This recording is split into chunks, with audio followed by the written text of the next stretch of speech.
Do you need encouragement to turn tragedies into your own triumphant life story? If so, this podcast is for you. Listen to powerful guests who have persevered through challenges so you can gain strength to build your championship life. The host of Professor of Perseverance podcast, Dr. James Purdue. All right, hey, come on in. Let's get started here to get some fire me up motivation, some inspiration, something that we can grab a hold of, that little golden nugget that can help us get through today and then move on, pay it forward, help somebody else, and then they're going to pay it forward all this life. And it started because of you. All right, today we're going to talk about, we've got our guest, Joel Oliver, and at 28 years old, had open heart surgery. So welcome to the show, Joel. Thank you, James. I'm happy All to right, be how you with doing today, man? I'm doing pretty good. And I just had a bit of a chat here before. You know, you lifted my spirits even higher. So I'm glad to Well, I chat appreciate with you. that. I appreciate that. I just do my part and that's it. So I'm not going to do any more than that, just my part. That's all we can ask. So, all right, Joel. So 28 years old and having open heart surgery. Now, I'm not one of them that tries to up people or anything. Not that I've had open heart surgery, but I had a friend that was born with his heart outside his rib cage.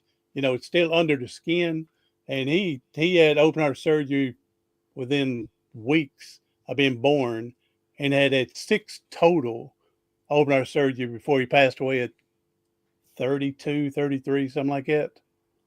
Yeah. Wow. So, but he That's did. So, all right, now then, our little get off our little soapbox here. Now let's hear your story. well, I would like to comment on that too. You know, that's Oh, go ahead. of course it's unfortunate, but it's a reminder as well that it's like there's always someone worse off, because I could have taken my situation and thought it was the worst thing in the world. And to many people who have, you know, you hear like people hear your story and they think, oh my gosh, I'm glad I don't have to go through that. That sounds terrible. Or I'm glad I don't have to have heart surgery. That sounds awful. But when I hear something like that, you know, I think, well, mine wasn't really that bad. It was a high chance of success. I had a couple months recovery, back on my feet, no big deal. So there are people with far worse stories than mine even, but it's all relative, right? And everyone has their own struggle. So no, it's good that you brought that up. I just wanted to add that there. Well, I've been on that end with him, and my dad had open heart surgery when he was 39, 40 years old, and he passed away at 42. Wow. But he didn't live too much long after his. But yep, and definitely his was back in 1980. He died in 81. So I'm sure the techniques and the surgery has gotten a lot better today, I would think. Yeah, and that's another way you can say you can be grateful as well, because I think about that. Think of all the people who had to come before me. I had this done in 2018. There was a lot of people along the way that allowed them to perfect the technology. And I mean, even since then, 6 years ago, it's gotten even better. And so I'm grateful that I had to get my surgery at that point, and it wasn't 50 years ago. So there's always the bright side of things. Yep. I'm glad you talked about, mentioned about, people before you and stuff like that. Because I've said multiple times, not that I want to be paralyzed from my football injury. Never would want that. Wouldn't wish it on my worst enemy. But I am glad I'm paralyzed during this time where technology is where you and I can talk from Canada and here in Tennessee and around the world, and where, you know, just 50 years ago, we didn't have this technology, and we don't do these type of shows. You know, we see it on TV, maybe, people talking around the world, but yeah, I'd hate to think 50, 75, 100 years ago where you're just put in bed to die. There's nothing to do. So if you got to be paralyzed and stuff, today's today, the year, the era to because of the technology. Absolutely. Yeah. That's a great way to look at it. It's unfortunate, but it's the best time in history for any of these things. So we can be grateful for that. And it's only going to get better. Just think about 100 years now, instead of doing videos like we're doing here, it'll be a hologram, I guess, right here, and you'd be right in my room with me. Yeah, I mean, someone They will get a probably heart already have surgery. stuff like that. You just hadn't got it out. I don't know. Yeah, it's all gonna. People in 100 years will look back and think, I'm thankful for those guys. Back Yeah, during yeah, those years, exactly. though, that when they didn't know how to do heart surgery, right? That's right. That's right. That's right. Can Uh, you imagine? I've talked about this before. Like, can you imagine the first times they do a heart surgery? I mean, they're not sure exactly what to do, but we think this will help. And the first guy to take the step, the first courage patient to say, "All right, I'll try this." I mean, my other example I give is like Benjamin Franklin invented the catheter for people to urinate because the muscles paralyzed, not working, whatever, and for spinal cord injuries. And I'm thinking, who in the first time would go, if you stick a straw up that guy's penis, I bet you he can right, relieve himself. And then right. the first person going, I guess you can try that, I or wouldn't. my, Not or, me. yeah, yeah, yeah. Or my other example is, they got those coffee that's the $500 a cup, and it's these elephants or monkeys are eating these coffee beans, and these people going through picking the seeds back out of their dump, and then they're drinking that as coffee. And I'm going, who would be the first guy to go, man? I bet that shit's gonna taste pretty good, you know? There's some of those things in history. I think, who discovered that? Like, why are you Yeah, doing that? yeah, yeah. So, Or but to be the mushroom. Why first did you one to eat figure that? it out. Yeah, So, things they discovered like plants and whatever that were edible or medicinal. What about the ones that are poison? Who tried those? So we have yeah, a lot of people in the past to thank for our lifestyles now. exactly. Yeah, yeah. And I always think our service members at military going out, because of them making the world the way it is why people like me being disabled can be able to do a show like this. So Of I course. really thank them. All right, Joel. So let's go ahead and get started here. So at 28, open heart surgery. So what led up to that to be able to go, it's time to do this? Doctor's telling you. So what's got, obviously had to be some type of illness that out of breath or whatever. So Yeah. So on one hand, it was a big surprise, and on the other, it wasn't really. So I was 28 when I had it. I was, I guess, 27 when they told me I needed to have it. For probably 6 or 7 years before that, they had been watching me because I had a couple of cases where I ended up in the hospital with some atrial fibrillation, which was just when your heart rhythm gets all out of sorts. mhm. And so, because of that, they originally did some tests and saw that I had a leaky heart valve, which basically it was my mitral valve.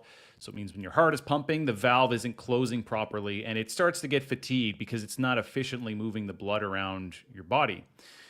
So they were watching me. I would go for a check once a year just to see how things were going, and I felt okay. I didn't really notice, but also it's me. I didn't really have a reference point to how I should feel. Mhm. They say you'll get a little tired, a little out of breath, but I was living a completely normal life. But came the time when I finally got that word that you need to get the surgery. I felt better than ever. I was active. I was hiking. I was at the gym. So I thought, surely in disappointment, there's nothing to worry about. I'd gone to, this has been 6 or 7 years of getting an annual checkup. No big deal. It's going to be the same as usual. And so I was pretty shocked when the doctor told me, actually, it got worse and you need to have this surgery. I definitely turned very, very pale. Um, Interestingly enough, it was a genetic problem. So my mom had the same thing, and she had just around that time had the same surgery. So I'd already seen this occur. I knew everything about it, and now I had to go through it myself. Yeah. So that's how that all came about. Okay. As you were talking, I was thinking about a friend I'd met uh, from Canada up your area. I don't know if he's in your area, but from Canada. Mark Black. You heard of Okay. him?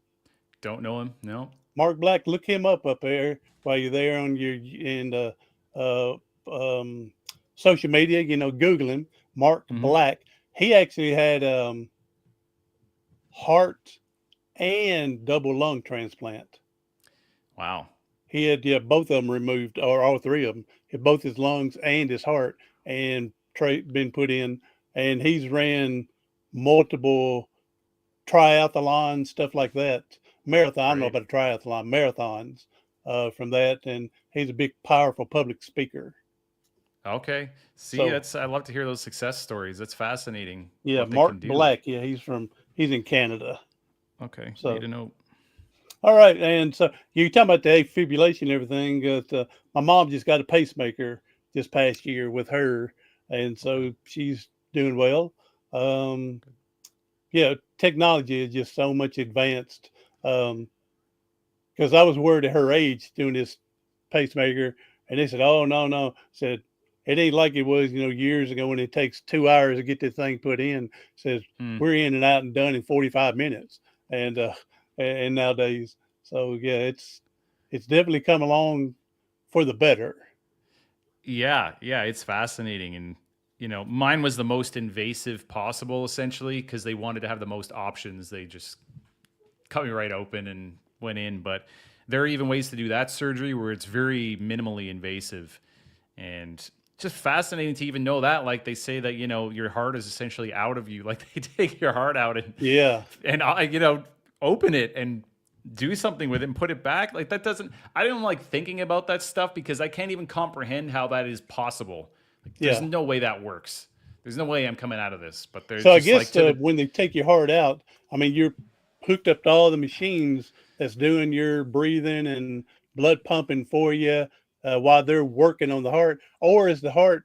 I mean, I know they can take it out, but or is it in there and it's beating and they're doing the work while it's still there? I don't fully know. For that reason, I was saying I just Yeah, didn't want to look too much up about it. Like I understood what the doctor was telling me, but I was a little hesitant to look at videos of it and see really the inner workings, yeah. just because I didn't want that visualization. But I don't. It's like to them, it's just another day at the office. Oh yeah, yeah, It's yeah, it's a big deal, of course, but the surgeon, I mean, he's doing them all the time. So while to me, it seems like a big thing, to them, it's just Not that I want to have yep, heart done it. surgery in the near future right now. Not that I want to, but if I do, I want my doctor going like this. Yeah, it's no big deal. No big Yeah, deal. Just yawning like it's boring to him now. Yeah, yeah. I've done about 1,000. It's no big deal. That's the Yeah, guy I want. I hope he shows up well rested at least. But Yeah, it's just yeah, like, yeah, it's you need to be careful. There's precision involved, but like anyone that's good at a job, whatever it is, it's kind of in the same ballpark when you think about it. yeah. Now, your mitral valve, did they go in? I'm assuming they replaced it with a healthier one, or did they go and stitch something together to make it work correctly? For what I understand, there are several options. One would be repairing the existing one that you have. Another would be replacing it with another, like an animal one, like from a pig or something. And the third, which is what I had, was an actual mechanical one. So it's titanium. They completely replace it. There are pros and cons, depends on the situation for each person. If you do mechanical, you've got to be on blood thinners for life, which has some drawbacks. But the main thing my surgeon talked about was, he said, I don't want to have to do another surgery on you. Like, you're a young guy. If you do one of the first two, there's possibility, actually a likelihood, that you might need to get another surgery in your lifetime. And if we give you Yeah. the mechanical one, this is the highest chance that it's good for life. And I'm glad that we went that road, because it wasn't Oh, really yeah. obviously that enjoyable. I would be going titanium. Let's do it right now. Yeah, Yeah, yeah. I'm like you. Let's go in once. We're not coming in no more unless we just absolutely have to. exactly. And Yeah, that would be me. the medication sounds daunting, the blood thinners, because you've got to start paying attention to your diet, so you can't always eat whatever you want. So it's like a big deal. Oh no, how am I going to do that? How am I going to deal with it? Now to me, it's just nothing. I don't even think about it really. I just take my pills once a day. You got to check your blood, measure a level in your blood once a week. No big deal. Beats having another heart surgery. Wow. So in your part of the world, you are allowed to test your own blood for the thinness or thickness That's at correct. home. See, now they Yes. won't. Now our place, now we have to go into the doctor for them to draw, and then they call and tell you if it's too thin or too thick. Add more pills. Don't take more pills because I'm on blood thinner as well, and Ah, so yeah, we have to. go in medically, get everything done. I mean, it don't take long. Just draw some blood, then they call back a couple hours later. But no, that we should be able to do like y'all do. Uh, be able to test our own blood and then tell the doctor, "Hey, it's a little thick. What I'll do." Well, I'll tell you something, and I don't know what the specifics are with your situation, let's say, but that was a concern of mine because as I got this surgery done, I just kind of started this online business and I was starting to travel a bit. And I thought, how am I going to do this now when I travel? I got to find a doctor everywhere to get this tested. I don't want to do Hmm. that. But yes, you can get the machines at home, which are a little more complex than, say, testing for diabetes, but essentially the same concept. You put Yeah. some blood on there and it can tell you. So we are able to do that. When I go to a doctor, they want to see an actual lab result. They say, go get Yeah. tested so I can see it. I need proof that you're doing this. But, no doctor is coming and breaking down my door and saying, what's your level? Like, I'm just a free person. I can do whatever I want. And I travel and I take the machine with me and I test it. Yeah. So maybe they don't like that. This is not medical advice, but you can self-test. It's just between you and the Okay. doctor how you actually do it and if you check in with them or not. But yeah, that I've done that with the clinic, and I obviously, as you know, it's not that it's a bit of an inconvenience to say the It's least. more of an inconvenience than what the test is Yeah. doing, which you could, like I said, if you could do it at home. So, and again, people are listening. Neither one of us are doctors, so you consult your doctor and get the real thing. Get the proper advice. This is how he's allowed to do it, and this is how I wish I could do it. So, hmm Yeah, so and there's whole insurance. I don't know what insurance covers it. I just pay for mine out of pocket, and it's not that cheap. But it's one of those things again, like how fortunate we are to be alive at this period in time. Because I don't know, maybe I wouldn't have been able to travel if I yeah, couldn't do yeah, that. yeah. Now you mentioned a while ago about could be a animal or pig heart, a pig valve.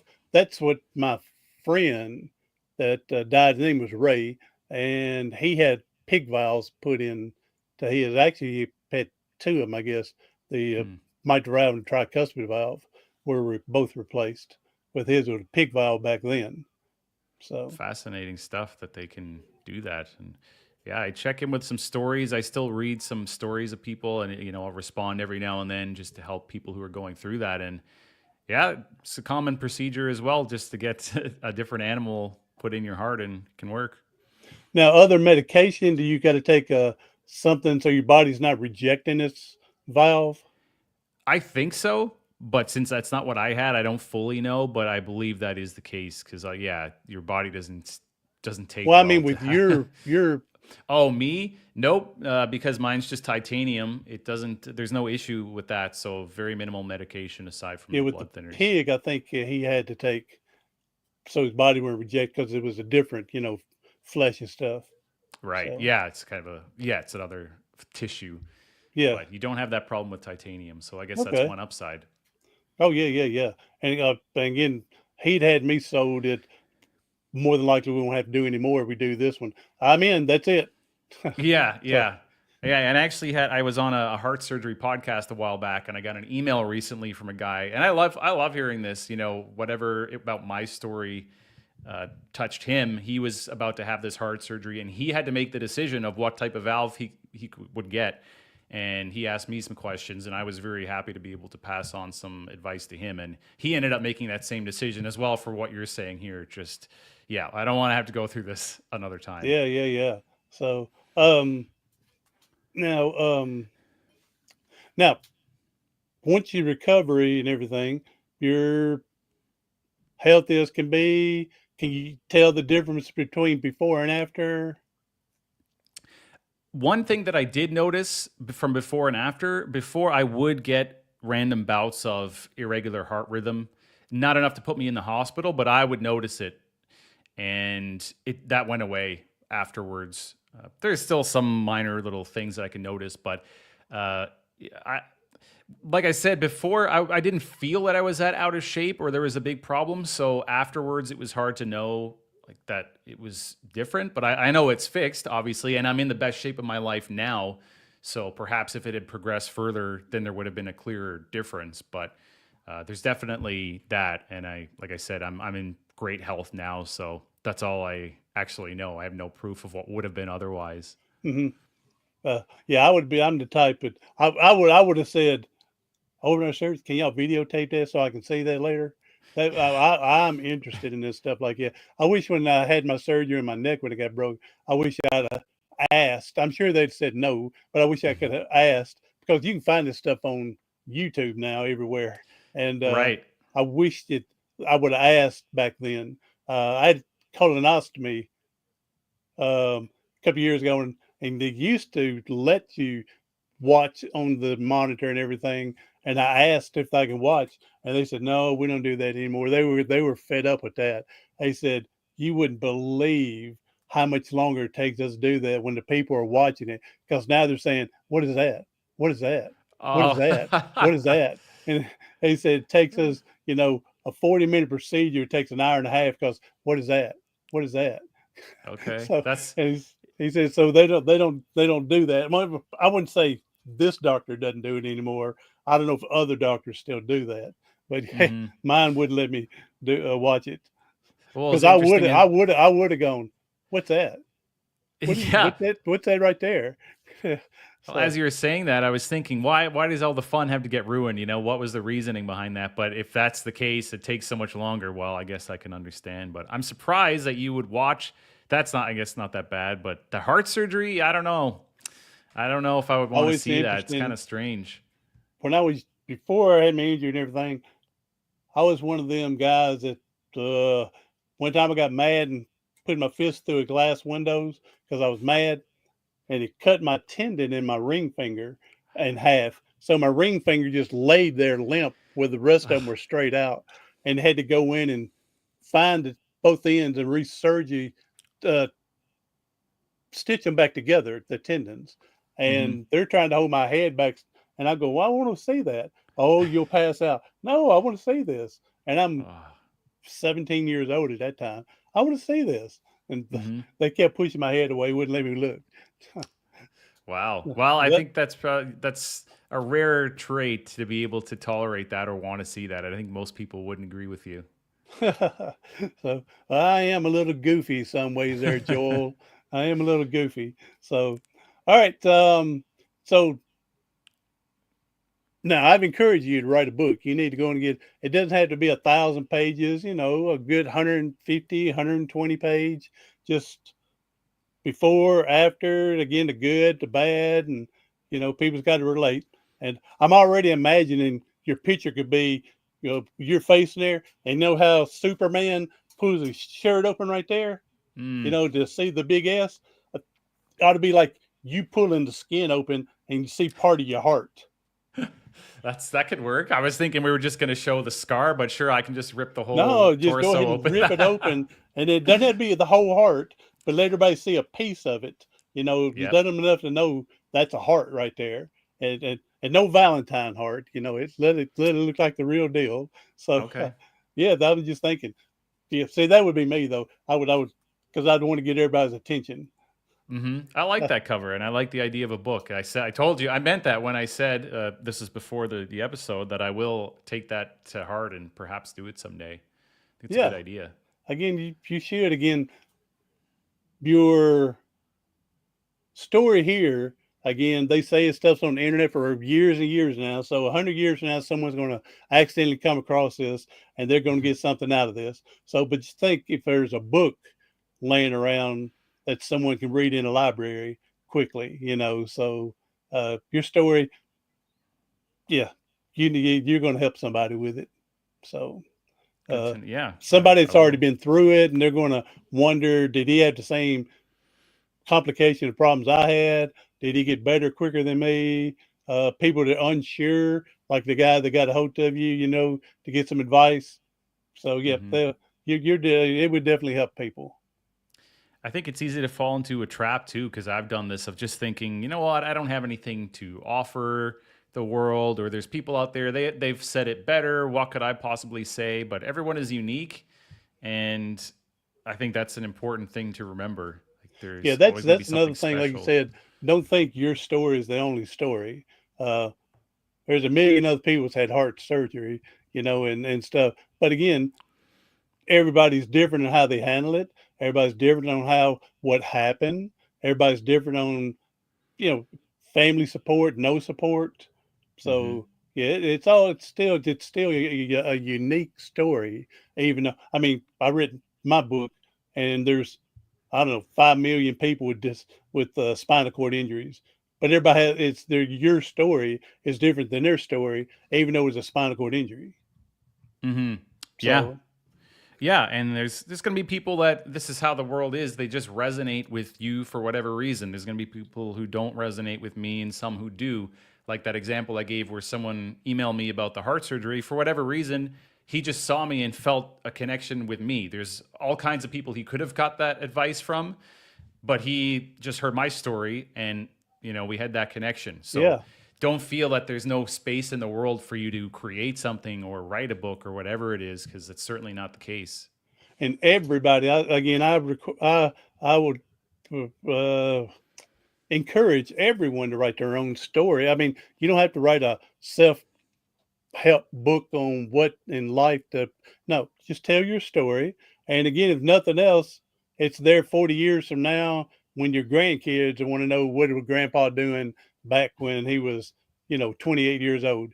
He had an open heart surgery. So, Yes. so again, it's something, a legacy you can leave behind because the books are going to be here.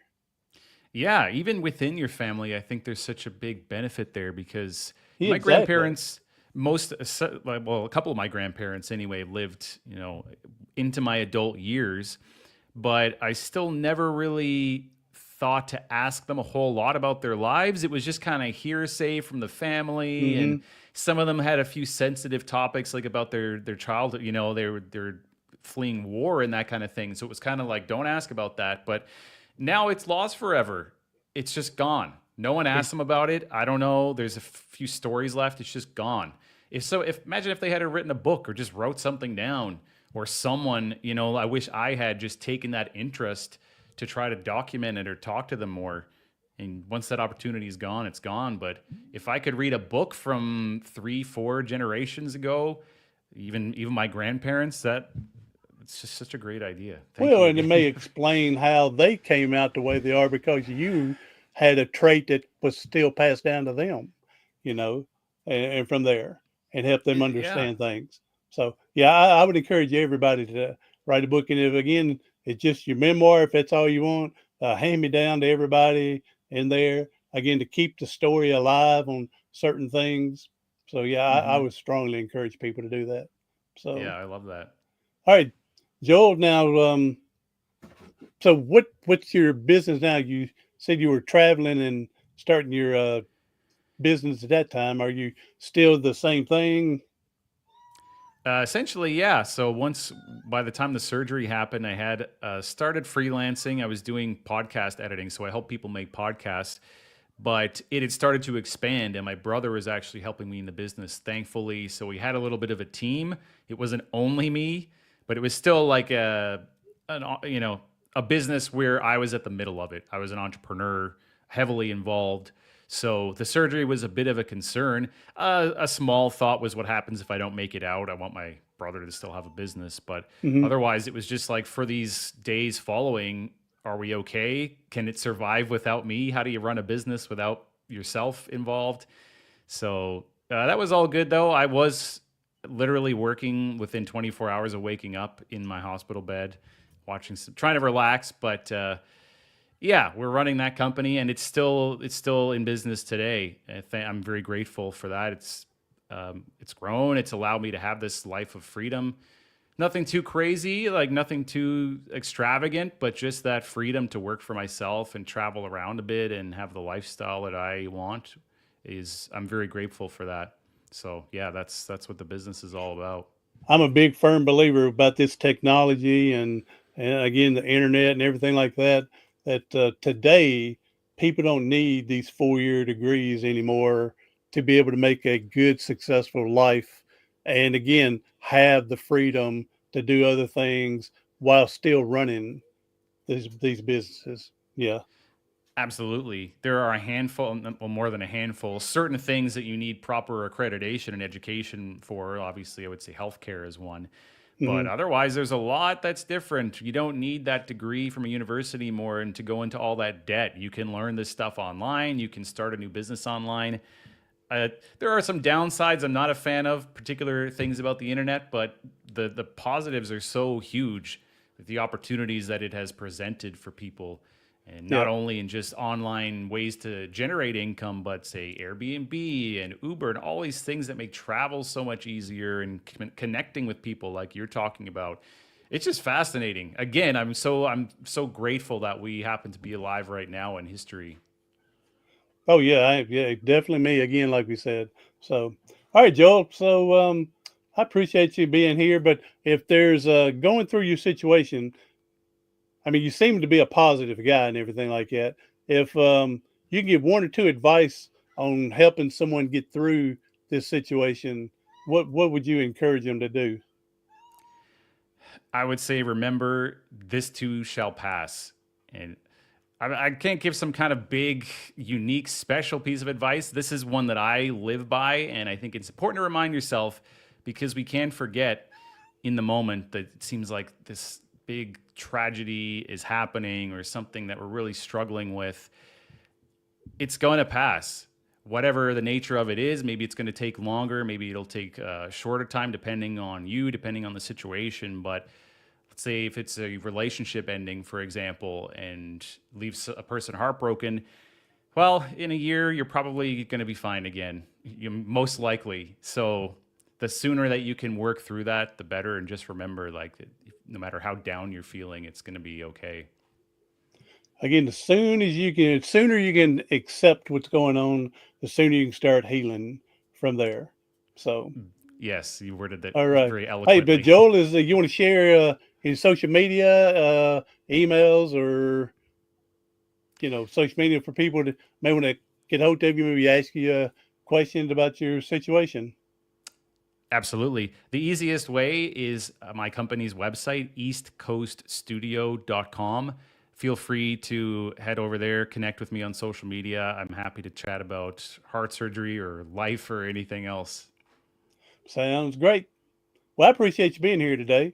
And now, you gave a little piece of advice a second ago, but I try to leave if people can leave us with a positive message because people are struggling. And if you can do that, again, if it's part of what you've already said, hey, it's just as powerful too. So if you can leave us with a positive message, Joel, that'd be a blessing, man. Positive message is you can find inspiration in anything, any challenge in life, you can turn into something great. So always be thinking about that. If you feel that you've been struck with hard times, what good can you make from it instead of just sitting and being sad and thinking it's terrible? It's like, what can I do constructively from this? And there's always something you can do. That's right. And reach out and talk to someone that's been through what you've been through because they can help guide you along a little bit. So, all right, Joe, appreciate you being here. Everybody else, hey, share this with someone you know that can use a bit of inspiration, some fire me up. Joe, you've been good today. I can tell you've done this before. So you definitely need to get your book out and share your message that way. And so, all right, to everybody else, hey, I'm Dr. James Purdue, the professor of perseverance. Do something today, tomorrow, something next week that's going to help you persevere past your paralysis.